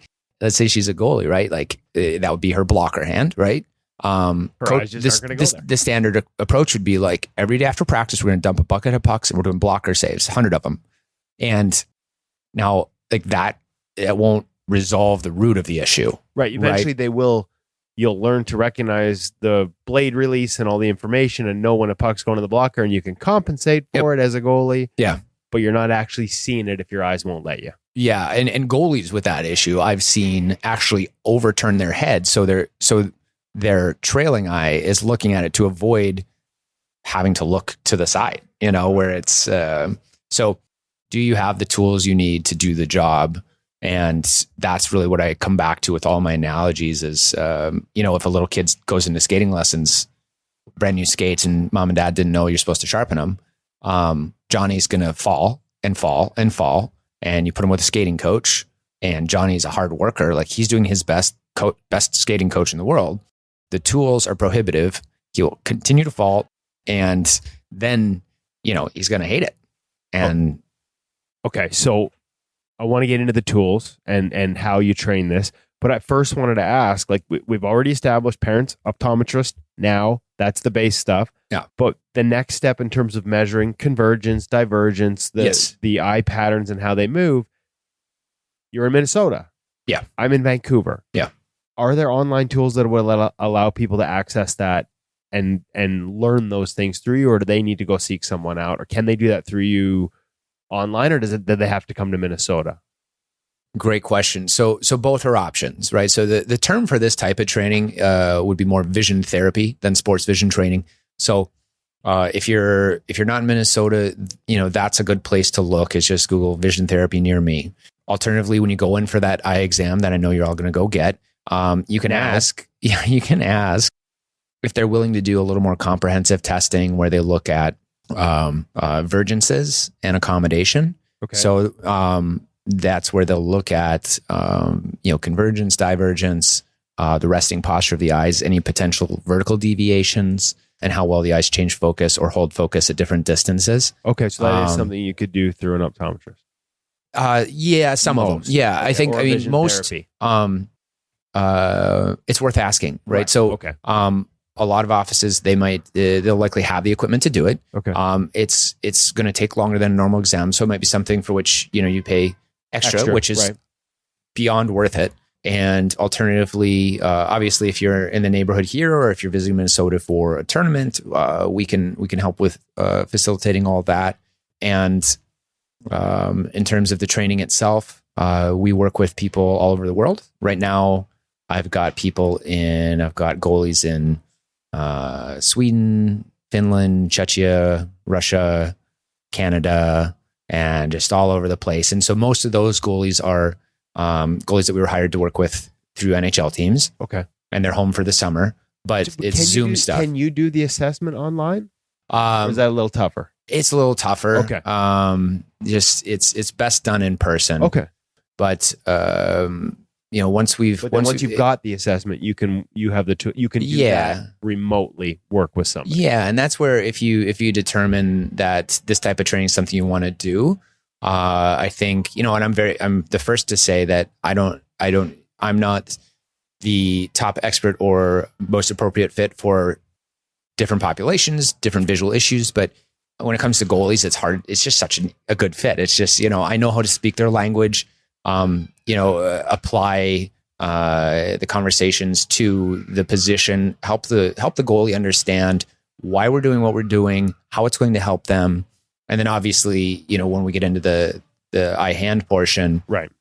Everything we do is just very goalie centered. So give me an example. Like let's stick with the eye movement stuff, whether it's convergence, divergence. What would that look like in terms of training? Obviously, with you in person versus remotely, and what are some of the tools that will be required for it? Like, can you do some stuff online through a computer?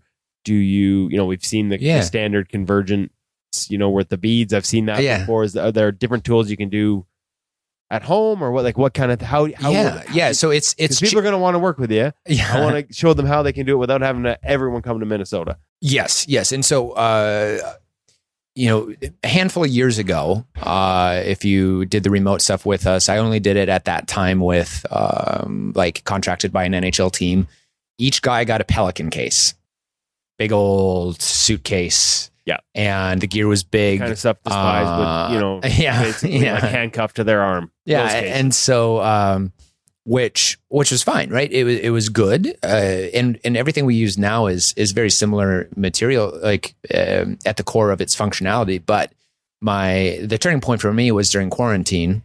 Like everyone else, I was at home, my office was closed, and I'm like, okay, how am I going to come out of this better rather than worse? And so I went mad scientist mode and just found a way to shrink everything. Rick Moranis style, right? And so I shrunk the Pelican case. Yeah. So now, as far as the vision therapy portion, it's in a laptop case, all of it. And so the gear before, it wasn't gigantic, but the guys couldn't travel with it, right? So that reduced my athletes' ability to have higher training frequency, especially at higher levels. They're on the bus, they're in the hotel. Whereas now it fits in your backpack, right? And so our program, we call it the Pro Package. It's a carbon copy of what we do with our NHL players, which is the kitchen sink, if you will. I sat down during that time. I'm like, if someone said, if you were going to tell me like everything, the best of everything I could do, what would it include? And so it's everything you need for the vision therapy portion, where we're going to get you to the elite levels of all those visual skills. You get to keep the equipment. So from a maintenance standpoint, you have everything you need. If you're concussed and you need to retrain some things, you have what you need.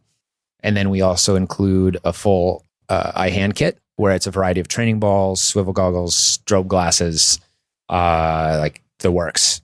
And that would be the one that I spotted, and I am going to name drop because I've already name dropped him at NHL.com article. You don't like to do it, but I will, because I walked into the locker room, and hanging in his locker stall, Jake Ottinger, is the symbol I recognize, the eyeball with the big flexing biceps coming out of it. And I'm like, I know that symbol. You've been working with Josh. And so he brought out the bag and showed me some of the goodies. Yeah. And so I bought the company from its creator, a wonderful man named Jim Nelson, who left a steady job and pension to pursue this because he knew it was right. And his primary focus was kids that needed help with reading. And he retired, and I didn't want to see the program go away because I saw how it had helped so many people. And I continued working with goalies. And at that time, there really wasn't, like, I knew how to juggle, but that was about it. And so I had this big crop of like the top Minnesota high school kids, and I just invited them in, like, hey, there's this turf here. Let's just have some fun.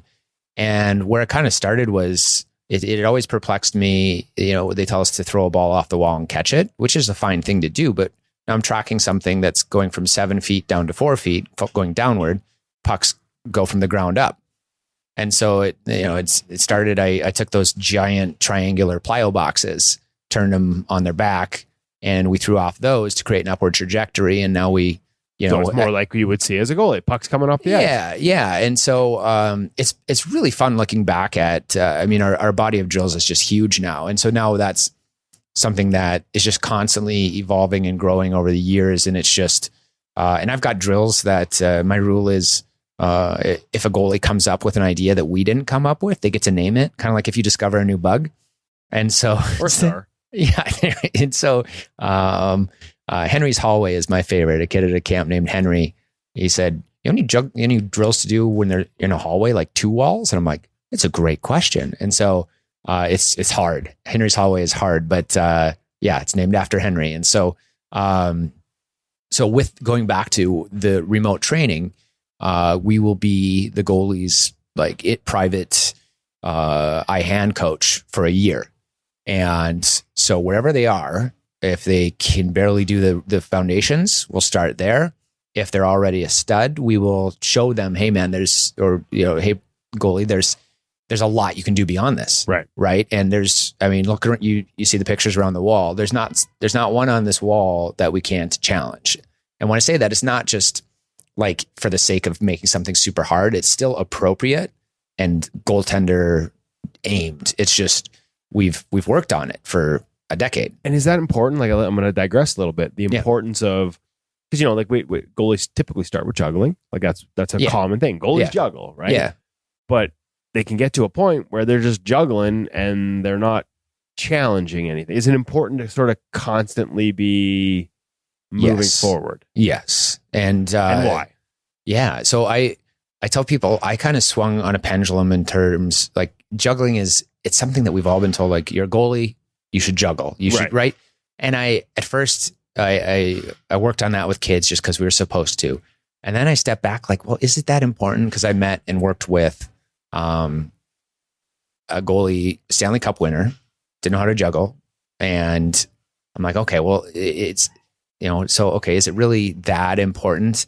But then I swung back and I found this study that was done in Oxford that showed they took a group of people that learned to juggle, and they found it actually created new brain matter in the area of the brain that's responsible for catching things out of the air, which is, I'd say, very important and appropriate. Feels like a goalie thing. Yeah. Feels like the job description. And then kept digging, and they commented that, some got better than others. And once the participants got it, there was not a significant difference in terms of the mastery. It was the learning process that created this change. And so my philosophy now, having explored both sides, which I think is important, is, I agree. It's not a prerequisite or a requirement to know how to juggle, but it opens a lot of doors to other drills. And so my approach is, once you master something, we move on, and it's not necessarily learning a new drill, it's tweaking it, right? So one example is, I get goalies that can juggle and do math problems at the same time, right? I was told there'd be no math, Josh. Not for you, for them, but so we'll take one of the three balls and replace it with a ball that has numbers on it. And now every time that ball passes their eyes, they have to call out which number they see, right? And if they can do that, we go 2 numbered balls and 1 normal ball. And, then we'll have them switch back and forth where the number ball passes, you have to say the number, then I'm standing 15 feet away, holding up some fingers. You have to say how many fingers I'm holding up, and then switch back in time to say the next numbered ball. And so, it's a lot. Brain hurts thinking about it, right? And so what I try to do is keep my goalie's visual system in a constant state of improvement, right? Where, especially, every juggling drill is essentially pattern based. And so it can become very muscle memory, right? Heavy. And, I've got goalies who can juggle off the wall way faster than I can, just machine guns, right? Yeah. Something as simple as I have them move back a foot because they always stand at the same place, right? And they can't do it because the timing's off. And it's like, okay, you mastered that exact distance, but can you adapt, right? So it doesn't have where the at least the study says that's where we start building the brain matter as well. Yeah. If you're adapting and learning, not getting stagnant. Yeah. And, I think of goaltending, right? So the puck doesn't always go where we expect. And sometimes we have to make these awkward last second shifts in where our limbs are going, right? And so things like, shifting the pattern where I'm not just juggling the air, I'm not just juggling the wall, where I'm going, the first 2 go off the wall and the third one goes in the air. I mean, I've got some studs right now that have come in that are just starting to train with us, and the 4 foundational, like 3 ball drills, they're as good as it gets. Like they could do it for, ongoing. They could do it for 20 minutes. Right. We try one of those and their F-bombs are being dropped, right? They're frustrated. Which is great. And I always, I let them be frustrated, but then my message is always like, embrace this, embrace how hard that is, because it's been years since you were challenged. And this is probably how hard it was when you started juggling. Yeah, exactly. Yeah. Yeah. And we actually, and I'm going to have to now, we're following up with her, but Julia Elaine, who does sports psychology and training, when we were talking, we're going to have her on the podcast. She was at the USA Hockey thing. I talked to her about juggling a little bit, and seeing that frustration and how the athlete reacts to it is part of her process. And in terms of learning the juggling. Yes. I loved that when she said that. I can't wait to dig into it with her. So shot across the bow, Julia, it's coming. Yeah. Not across the bow, but you just a heads up, it's coming. I got one of my NHL guys. He got so mad during a drill. He kicked a racquetball and it hit me right in the throat. And he was instantly apologetic, but I was like, it's all right. You got to have a little fire. Like if you don't, and yeah, I mean, like she's the expert, like, maybe that's not what she wants to see, but at least this example, the dude is controlling pretty it, accomplished. managing it, and moving forward, I would imagine is the lesson. Again, we'll get into it with her, but yeah. It's, but yeah, no, that's a great point. I mean, I see all types of personalities where, I mean, for me, it always comes back to, and I see the kids who are quick to quit or say, this is dumb, right? Like that's telling. Right. No, this is hard and you're not willing to work through it. Very, very different. Because the guy that kicked the ball, he also like his hat goes backwards, right? Like over the top style, and he stays till he gets it. It's just, there's a competitive nature that kicks. Yes. We want that. And I knew that's what it was. Yeah. Cause I have videos. I had a contest going with one of my pro guys. He asked about 4-ball juggling. And I said, you know what? I've honestly never tried it. I said, let's race. First one to get it next time you're in town and play in the wild, we'll buy the other one a Coke. Right. And so I was in here, I had Iron Maiden going because the beat was really like the rhythm that I wanted, just blasting after hours. I'm getting text from my wife, where are you? And I'm like, 4-ball juggling, darn it. And I got to 9 and I dropped one. I punched the racquetball. It bounced off the wall over my head, knocked one of these pictures down, glass shattered everywhere. Right. Cause it just like, it lies dormant in me as my competitive career is behind me, but I hate to lose. And so that's where, like, in that moment when he kicked the ball, I did the same thing, and it wasn't, and I continued to stay, and I did win. I got it first, but it, Coke tasted great. Oh, it did. But it's, yeah, I mean, I digress, but I like competitors. So juggling is obviously one that becomes sort of a, not staple, but just something we associate with goaltending. Yes. Other ball drills and the important role that they can play in sort of continuing to evolve and adapt your eye-hand coordination, your eye-hand system, your visual. I don't even know. Is that the right phrase? Do we use the right phrase when we always say eye-hand coordination? Yeah, eye-hand is more appropriate. It used to be hand-eye, right? I think maybe I've learned that. And I'll be honest, I'm still actively changing my nomenclature. It's and I to eye-hand. Yeah. See, so you've taught me well. I think that was years ago. You telling me it should be eye-hand, so I inherently say it. It might, there are a couple of people that I've spoken with who are also experts in the field, and I respect the heck out of the two guys I talked to, and so I'm like, well, I better say it right. And I catch myself like, sometimes I still use hand-eye. I think it's just more universally recognized. Right. But it starts with the eye, and then your hand moves. Hence the importance of the, like Zoolander, right? Are you an actor/model or a model/actor? Right? To them, it matters, right? Yeah.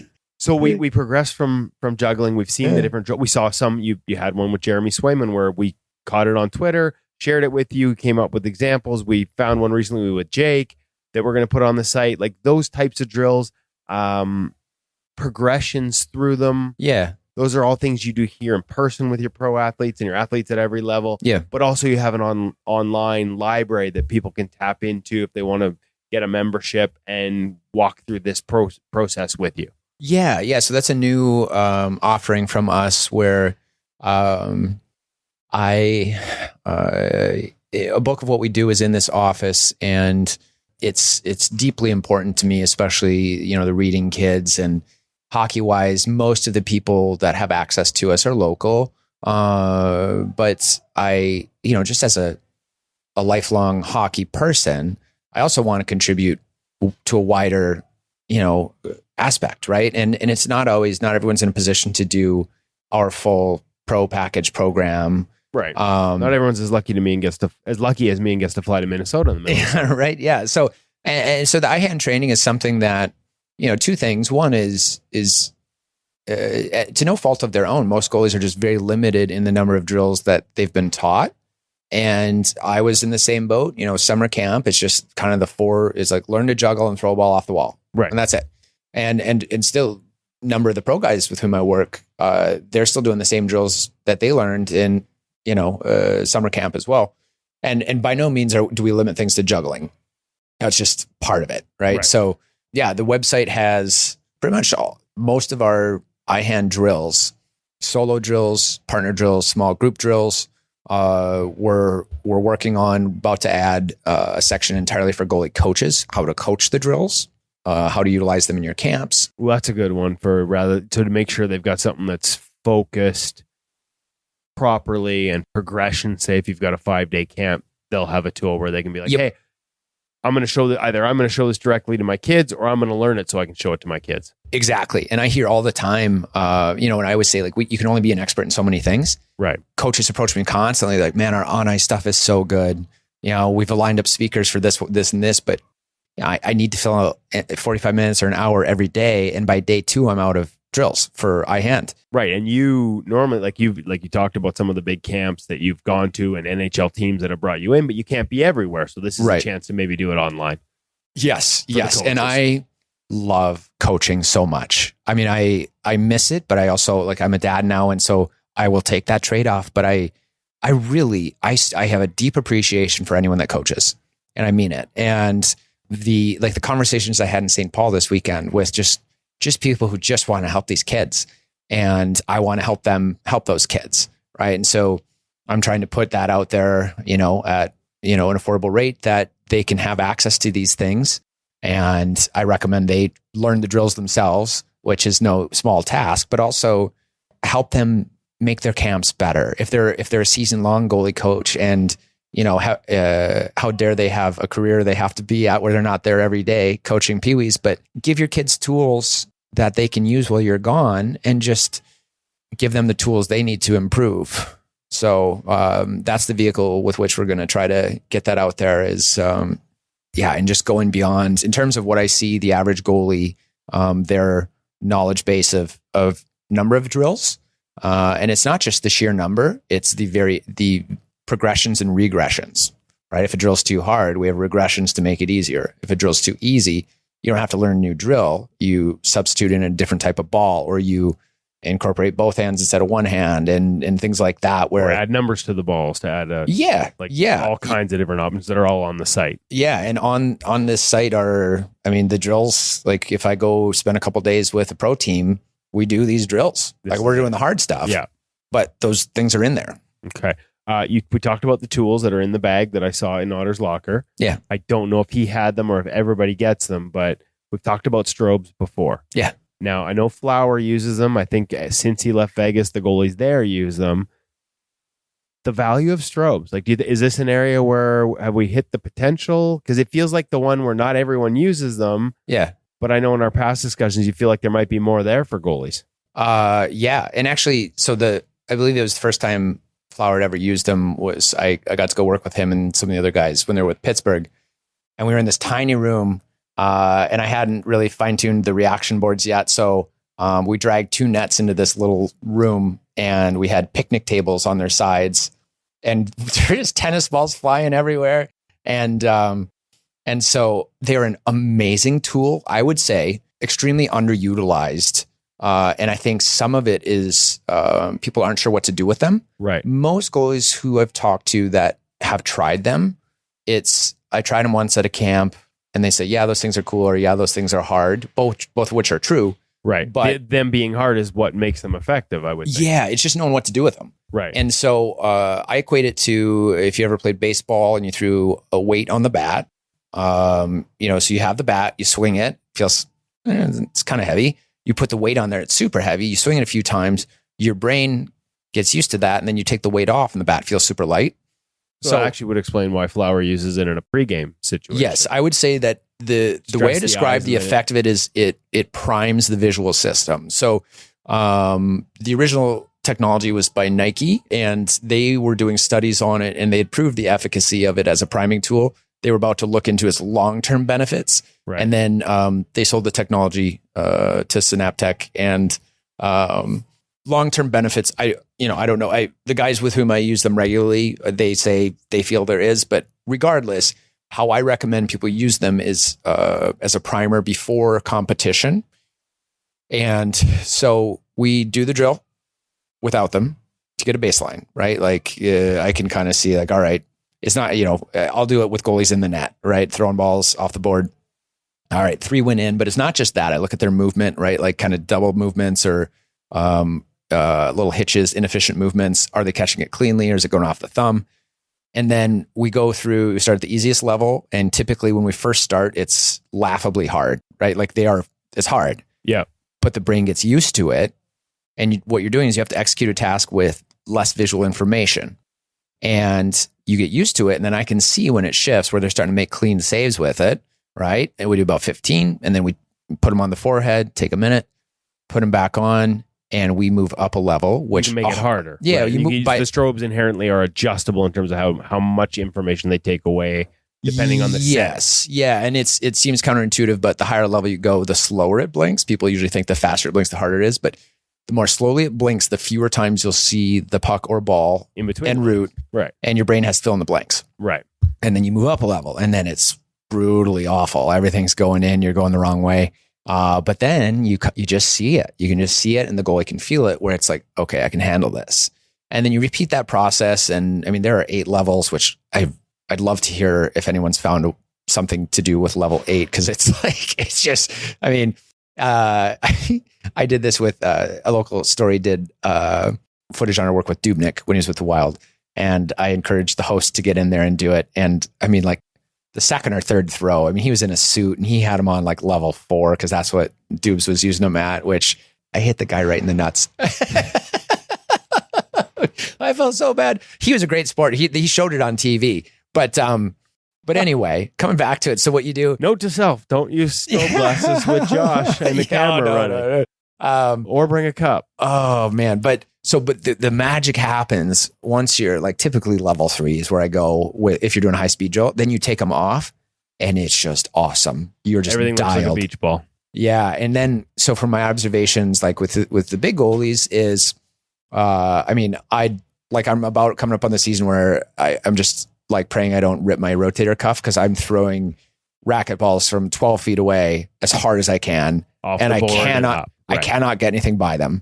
1, but 2, the efficiency of their movement, they look so calm. It's fun to watch. Everything's clean and right at the ball. Yeah. And so what I would say is, like, any listener who bought a pair and they're just sitting, gathering dust, and it doesn't have to be a fast drill where actually, I got some feedback from my pros. I'm like, what do you think? They love the drills where they're in the net. Yeah. Right. But their feedback was, I can't replicate that on the road.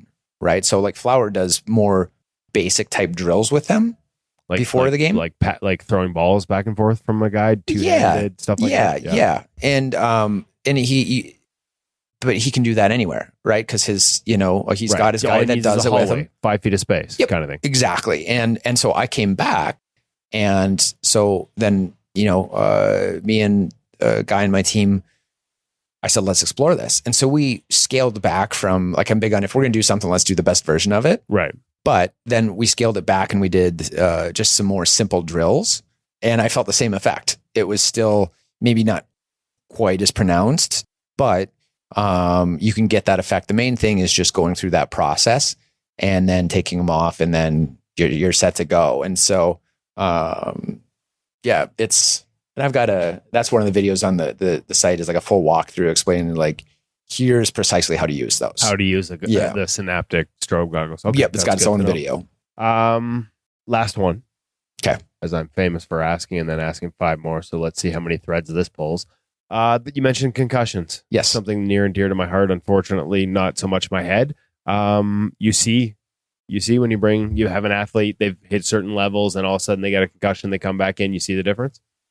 Yes. And I will start with myself. Okay. So doing this for a living, I've got all the gear here, and I went through the training when I was 18. And so I've known what score I get on every exercise in our room in perpetuity, right? And it was the same for more than well over a decade, right? My scores were the same. I was in a car accident. Lady behind me fell asleep and gunned the gas pedal, and I smoked my head. And so I came in because I had read studies and like, I've got to be knowledgeable on this stuff, right? And I knew conceptually what concussions do to the visual system. And I said, well, let me see. And so for convergence, I tried there's like 5 different cards, right? I tried card number 2, which is one of the easiest ones. I couldn't do it and it hurt. I ripped the glasses off and I was frustrated. I was in a lot of denial that I was concussed. I was like, I'm fine. And then my eye movements, I was in a doctor's office. They were checking me for a concussion, and he had this like scarf, red, white, alternating stripes. And he said, all right, follow the red into all the way to the side. And then when your eyes get all the way to the end, pick up the next one and then follow it and follow it. So he did it the first way and it was fine. And in my head, I was like, come on. Like I do I train my eyes all the time. I got this. Yeah. Kevin, he went the other way. I fell off the table, literally fell off the table. My eyes were just glued to that target and they couldn't come back. And I said, what happened? He said, you're concussed. I said, do it again. It's Josh. You're concussed. I said, go do it again. It happened again. I finally had to accept that I was concussed. And so as someone who has thought I was doing a simple thing in different concussion tests and ended up almost on the floor, I can relate. And I was actually at that time working with 2 NHL defensemen. And they were both here, ironically, for concussion recovery. And one of the early days, they made me go home. They knew that they're like, we know the process well enough. You were not well. Yeah. And like, I just would stop in the middle of the room and freeze. Like, what was I going to do? And they're like, go home. And one of them told me, Josh, there's a sophisticated way to do this. And these were a bit of more of the old time hockey guys. They said, we had something on the road called the 6-beer test. You have it on the plane and if you get sick, then you're concussed. And so I did try that test and I failed miserably after 2.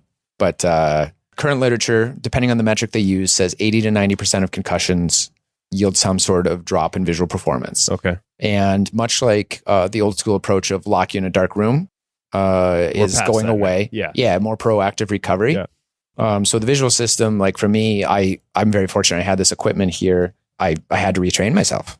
And so post-concussion, this is something that should be on everyone's radar.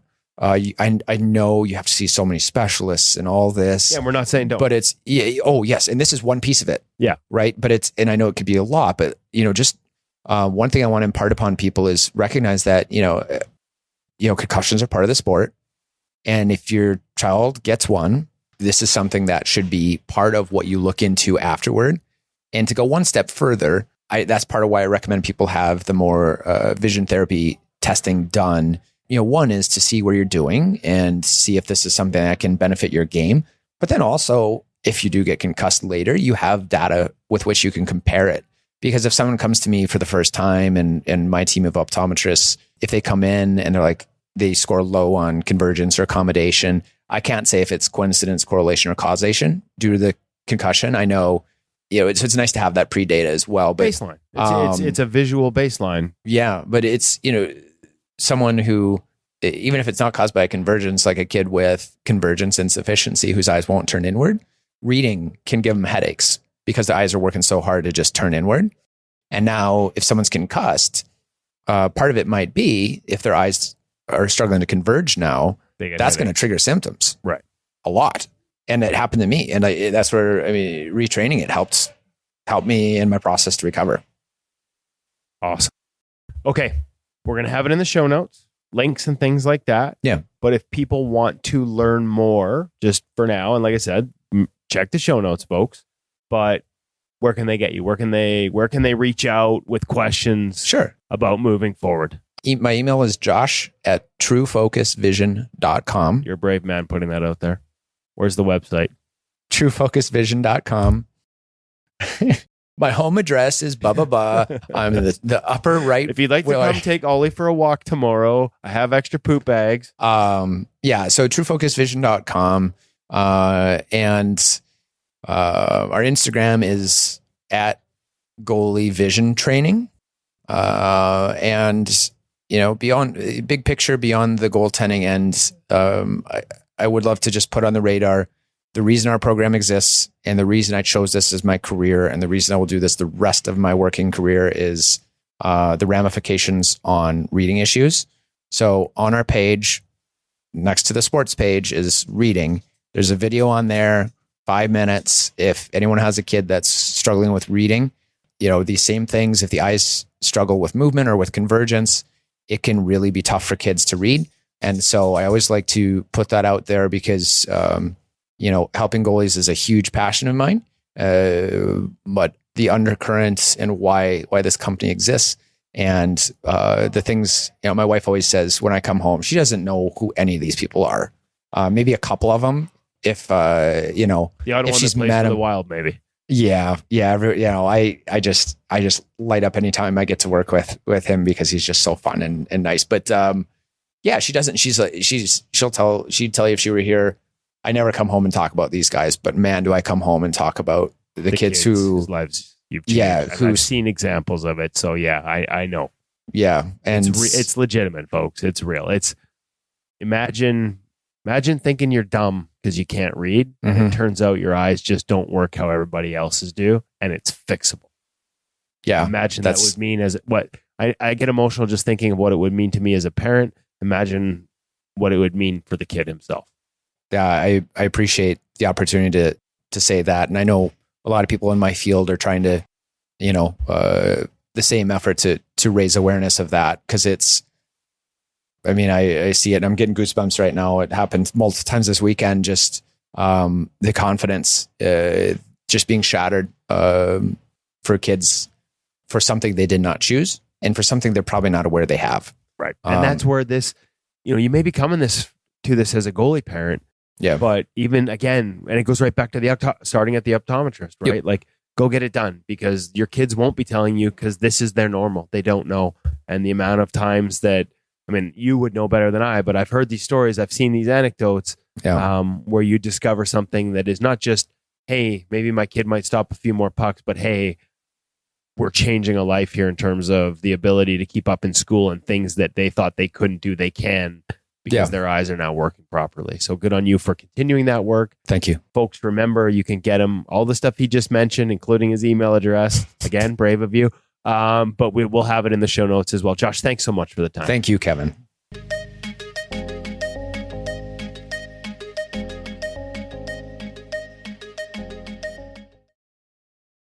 I don't know whether it's the most overlooked, no pun intended, area, but it is significant. And I'm always surprised at how much you can put into your eyes to train on them, to work on them and make them better.